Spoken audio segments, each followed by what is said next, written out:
U.S. military spends over $4.3 billion annually and consumes 3.2 million pounds of food daily just to keep its frontline troops combat effective. How exactly does a small squad deploy into active combat zones to construct large-scale field kitchens that feed thousands of soldiers under fire? Let's analyze the extreme high-stakes logistics behind military food service operations. 6,000 calories. That is the exact daily kinetic tax levied on the United States Army infantryman carrying the designation MOS 11B, operating at peak combat velocity in hostile urban terrain. Human biology in modern warfare is a fragile, unforgiving machine. Deplete just 20% of optimal human hydration levels, and you immediately trigger a catastrophic 30% degradation in cognitive processing and target acquisition speed. But the most lethal threat on the battlefield does not always arrive via incoming 5.56mm NATO rifle fire. It often waits silently in a single, improperly handled tray of garrison rations. A microscopic outbreak of Shigella bacteria born directly from an internal food temperature failing to breach the critical 165-degree Fahrenheit threshold can instantaneously neutralize 1/3 of an entire armored battalion. It renders highly trained soldiers combat ineffective before the enemy even chambers a single round. This is the mathematical reality of warfare. Enter the United States Army Culinary Specialist, officially designated as MOS 92G. Erase the romanticized image of a civilian chef cooking in a safe kitchen. These soldiers are high-stakes, frontline logistics operators. At Fort Lee, located in Virginia, they do not merely learn how to cook. They undergo rigorous instruction to weaponize nutrition, transforming raw provisions into high-octane tactical fuel. When a frontline infantry unit deploys to the most hostile, unforgiving environments on Earth, the culinary specialist deploys right alongside them. They stand firmly as the silent architects of operational endurance. If the warfighter does not eat, the warfighter cannot move. If the unit halts, the mission objective dies completely. You must view the military field kitchen not as a simple dining facility, but as a reverse-engineered biological defense laboratory. Every single temperature log, every strict sanitation protocol, and every chemical wash serves as a reinforced blast wall. These meticulous procedures are intelligently designed to prevent total systemic biological collapse. A failure in food safety protocols directly equates to a massive, unacceptable breach in national security. Consider this extreme high-pressure tactical scenario. A Tier 1 Special Forces detachment is heavily isolated deep behind enemy lines. They face a grueling 72-hour window with absolutely zero possibility of aerial logistical resupply. In this intense crucible, their combat effectiveness is not tethered solely to their ballistic weapon platforms. It is deeply anchored to their vital blood glucose levels. That final hot meal consumed before initiating a direct action raid is not just basic physical sustenance. It is the vital molecular catalyst absolutely necessary for the extreme mental clarity required to identify a hostile target, precisely calculate windage, and execute a lethal strike. This reality presents a stark, unforgiving dilemma. If you were the commanding officer on the ground, would you prioritize dropping 500 rounds of 5.56mm ammunition, or would you secure 500 nutrient-dense hot meals? Combat veterans know the ultimate truth. Without the hot meals, the heavy ammunition quickly becomes useless, dead weight. If you deeply appreciate the immense calculated intelligence behind these invisible military logistics, please hit the like and subscribe buttons. Consider your active engagement the essential tactical energy we critically need to continue decoding the most rigorous, relentless aspects of military survival. But before these elite culinary specialists can successfully sustain a battered military brigade under heavy artillery fire, they must first master the microscopic fundamentals. They start from absolute zero. They enter an unforgiving training environment where one negligent knife cut can terminate a military career forever. How exactly does the United States Army transform an inexperienced, raw 18-year-old civilian recruit into an absolute, infallible culinary mechanic? Welcome to the Techniques of Cookery phase at the Joint Culinary Center of Excellence. This is the precise moment where relaxed civilian habits are systematically dismantled and aggressively replaced with absolute military precision. Strict training and doctrine, command or TRADOC protocols meticulously dictate every single physical movement within the workspace. The absolute foundation of this psychological and mechanical transformation rests heavily on a single vital document, It is the Armed Forces Recipe Service formally designated as Technical Manual 10-412. To an untrained civilian, it is merely a simple recipe card. To a dedicated MOS 92G trainee, it is a rigid, non-negotiable standard operating procedure. You do not improvise, you never guess. You execute the exact logistical coordinates strictly as they are written on the card. Tactical precision begins immediately with the steel blade. Trainees are drilled relentlessly on the strict claw method of knife handling. They tuck their fingertips securely behind their knuckles to prevent a catastrophic, mission-ending laceration. A standard issue, 8-inch high-carbon steel French chef's knife rapidly becomes a lethal, highly efficient extension of their dominant arm. But cutting is only the initial phase of their operational training pipeline. The true battlefield warfare happens silently at the microscopic, molecular level. Instructors force every trainee to dive deep into the unforgiving thermodynamics of the commercial kitchen space. They must absolutely master the complex biochemistry of the Maillard reaction. When raw animal protein violently hits a heavy steel pan, heated precisely between 285 and 325 degrees Fahrenheit, a rapid chemical reaction instantly occurs. Cellular amino acids forcefully collide with reducing sugars under extreme thermal stress. This violent collision synthesizes hundreds of brand new, highly complex, aromatic flavor compounds. Why does the Army care about a perfect caramelized sear? Because prolonged combat stress massively spikes human cortisol levels. This intense hormonal surge completely annihilates a frontline infantryman's natural biological appetite. A perfectly executed Maillard reaction acts as a powerful psychological override mechanism. It chemically forces an exhausted, traumatized soldier to eagerly consume the vital combat calories required to stay alive. If stovetop thermal cooking is applied, biochemistry. Military baking is ruthless. Unforgiving applied mathematics. There's absolutely zero tolerance for human estimation in this critical sector. As trainees transition to baking complex breads and dense pastries, they quickly learn that a digital kitchen scale is just as critical as a laser ballistic rangefinder. A microscopic deviation of a mere 5 grams of active dry yeast will cause a catastrophic structural failure in a massive 50-pound batch of military dough. Even a subtle 2% shift in the ambient room humidity requires immediate, highly calculated water hydration adjustments. In the military baking module, structural precision is absolute. You either hit the mathematical numbers flawlessly or you completely fail the mission objective. Then comes the ultimate agonizing test of nerve and memory retention. It is known simply and fearfully as the cook-off. Trainees face a brutal, unyielding 60-minute countdown timer. They have exactly 3,600 seconds to flawlessly execute a complex, multi-course tactical meal. The strict menu dictates a precision chef's salad, blanched green beans, and spaghetti with a complex meat ragu sauce. There are absolutely zero instructor demonstrations allowed. There is zero explicit verbal guidance provided.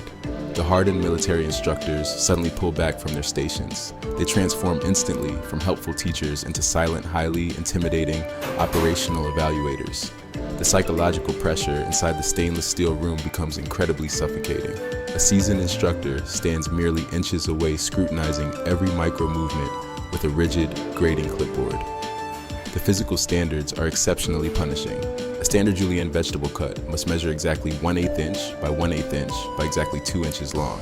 If those specific cuts are uneven by a fraction of a single millimeter, critical points are ruthlessly deducted from their final score.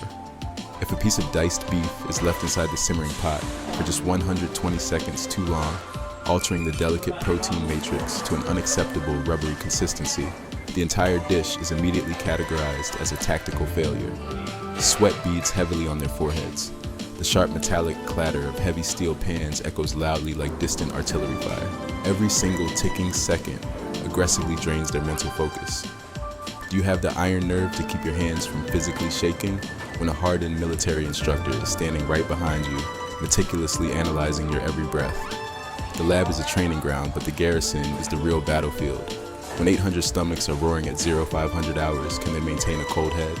Welcome to the dining facility, universally known across the military establishment as the DFAC. This is where the microscopic precision of the training laboratory violently collides with the brutal, unrelenting demands of industrial-scale military logistics. At exactly 0500 hours before the sun even breaches the horizon, the facility operates at maximum capacity. The shift begins with the cook's mount. This is not a casual morning briefing. It is a rigid, highly stressful, tactical pre-combat inspection. Shift leaders mercilessly scrutinize their squads against the strict regulations of Army Regulation 670-1. They inspect uniform integrity, ensure hair is perfectly secured, and check fingernail length down to the millimeter. A jagged nail can puncture a standard 4mm nitrile glove, introducing dangerous biological contaminants into the food supply and compromising an entire airborne battalion. In this environment, hygiene is an aggressive, non-negotiable defensive posture. Once the perimeter is secured biologically, the true operation commences. You must stop viewing the garrison kitchen as a restaurant and start analyzing it as a high-velocity munitions factory. The mathematical parameters dictating this process are terrifyingly absolute. The 92G squad is tasked with processing cooking and serving exactly 800 high-calorie combat rations to hungry troops within a highly compressed 90-minute operational window. Do the brutal math. That strictly equates to pushing nearly 9 combat-ready soldiers through the primary serving line every single minute. You have exactly 6.6 seconds to perfectly plate a full nutritionally balanced meal. To achieve this impossible flow rate, the kitchen is completely restructured into a synchronized assembly line. Every individual cooking station is tactically treated as an entrenched fire support base designed for maximum output. The primary objective is to maintain an unbroken supply chain from walk-in freezers to the frontward heated serving lines. Hot holding cabinets and deep stainless steel steam tables must be strictly monitored, calibrated to maintain a minimum internal temperature of exactly 135 degrees Fahrenheit. Anything dropping below that critical thermal threshold rapidly enters the active biological danger zone and threatens the operational theater with mass infection. The logistics of moving thousands of pounds of raw agricultural product through rapid thermal transformation and directly into the stomachs of impatient soldiers require flawless robotic synchronization from every single crew member involved. But no established battle plan ever survives first contact with the enemy. At exactly minute 15 of the critical morning breakfast surge, sheer disaster strikes. A simulated catastrophic hardware failure is aggressively injected into the live training scenario. The massive commercial convection oven abruptly suffers a severe thermal fault, completely shutting down the primary heating matrix in an instant. Trapped helplessly inside are 400 crucial portions of center-cut bacon and highly regulated baked eggs. The primary operational pipeline is instantly severed. Panic is a luxury they cannot afford. A stopped serving line means delayed combat training exercises, missed logistical transport convoys, and a devastating collapse of unit morale. The 9-2 shift leader possesses only fractions of a second to react before the entire system implodes. They must execute a rapid tactical pivot. The squad instantly abandons the dead equipment and desperately reroutes the remaining raw protein directly toward the secondary flat-top griddles and the massive 40-gallon industrial tilt skillets. They fundamentally restructure the military menu on the fly, rapidly transforming baked eggs into scrambled rations, while adjusting the thermal application to aggressively accelerate the cooking process. The team moves in a synchronized blur of extreme stress, screaming out heavy equipment movements and hot pan warnings to avoid severe workplace burn casualties. Through sheer internal discipline and raw mechanical adaptation, they forcefully bridge the widening logistical gap. The vital food supply keeps flowing. The line never stops moving. The 800 soldiers are thoroughly fed, remaining completely unaware of the tactical disaster successfully averted directly behind the impenetrable stainless steel walls. When the primary operational system suffers a sudden catastrophic collapse, what exactly do you do as the designated frontline leader? Do you rigidly hold the violently broken line and passively accept mass failure, or do you violently tear up the established menu to definitively save 800 waiting and hungry lives? In the sterile garrison facility, everything exists within a carefully controlled grid. You have access to unlimited running water, stable electrical power, and a solid concrete roof blocking the harsh elements. But what actually happens when that sophisticated equipment is violently ripped away and thrown into the unforgiving dust of a remote desert battlefield? When the luxury of a reliable power grid is completely erased from existence, can these specialized operators survive? Welcome to the unforgiving dirt of the operational theater. When the luxury of a hardwired garrison evaporates, the 92G Culinary Specialist deploys two ultimate logistical assets: the legacy mobile kitchen trailer, known as the MKT, and the massive Containerized Kitchen, or CK. These are not simple food trucks. The CK is an expandable, rapidly deployable tactical fortress, fully capable of feeding 800 combat troops 3 square meals a day, literally anywhere on the planet. But out here in the open, making a fire is inherently dangerous. The beating, mechanical heart of the CK is the MBU-Vi-3, officially designated the Modern Burner Unit. This is a highly advanced microprocessor-controlled thermal generator running exclusively on heavy JP-8 aviation jet fuel.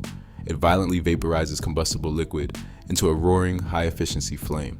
But generating massive thermal energy in a modern combat zone is essentially painting a giant glowing bullseye directly on your own grid position. Modern peer-to-peer warfare is completely dominated by advanced thermal optics and loitering munitions. An unshielded field kitchen radiates a massive thermal signature, easily detectable by enemy radar arrays and kamikaze UAV drones constantly operating at 10,000 feet. The true elite mastery of a fully deployed 92G is not merely producing a palatable meal, it is expertly mastering the vital art of absolute thermal invisibility. They must meticulously manage heavy exhaust baffles, rigorously utilize specialized thermal dampening netting, and carefully regulate the MBU-V3 burn cycles to violently suppress their glowing infrared footprint. If the enemy sees the heat, a localized artillery strike will instantly vaporize the kitchen and the exhausted troops waiting in line. The culinary specialist must literally cook in the shadows. How much is a hot meal truly worth when lighting a single stove could immediately invite a hypersonic missile strike upon your exact coordinates? Here lies the ultimate tactical twist, the hidden truth of military food service. Why intentionally risk projecting a massive thermal signature just to serve scrambled eggs and hot coffee? Because a hot meal, scientifically known within the ranks as hot chow, is not merely about replenishing depleted muscular protein. It is the military's absolute most potent, rapidly deployable psychological weapon. When a battered infantryman has been trapped inside a frozen trench for 48 grueling hours, completely surrounded by the deafening concussion of incoming mortar fire, their brain is literally drowning in toxic levels of cortisol. This extreme chemical stress severely degrades reaction times, artificially induces paranoia, and aggressively lays the biological groundwork for severe post-traumatic stress disorder. A hot meal instantly triggers an immediate, aggressive physiological override. The sudden introduction of warm, nutrient-dense food into a highly traumatized nervous system forces a massive involuntary release of endorphins and dopamine. Classified military medical studies clearly indicate that consuming a hot meal under severe combat stress can violently slash circulating cortisol levels by up to 40% in mere minutes. It instantly clears the paralyzing, suffocating fog of war. The 92G is not just serving empty calories. They are physically administering a critical, life-saving combat trauma reset button. They are actively pulling broken soldiers back from the psychological brink, repairing their shattered morale, and effectively sending them back to the firing line with restored lethal focus. When you visualize the grim reality of the modern battlefield, you likely imagine the sharp metallic stench of cordite, the deafening roar of armored diesel engines, and the blinding flash of heavy artillery. But hidden deeply beneath the choking smoke, there's the faint, life-saving aroma of simmering combat rations and hot coffee. The 92G operates silently in the grueling background smeared in heavy grease and soot. They do not kick down doors and they do not call in airstrikes. Yet without their presence, the entire American military apparatus grinds to a devastating, catastrophic halt within 72 hours. They are the absolute bedrock of human endurance. They prove every single day that sometimes the most critical instrument of modern war is not a loaded rifle, but a heavy steel pan. If this deep, highly tactical dive fundamentally shifted your perspective on military logistics, please actively hit that like button and subscribe right here now. Your continuous support is the vital ammunition we strictly require to uncover the next hidden layer of modern warfare.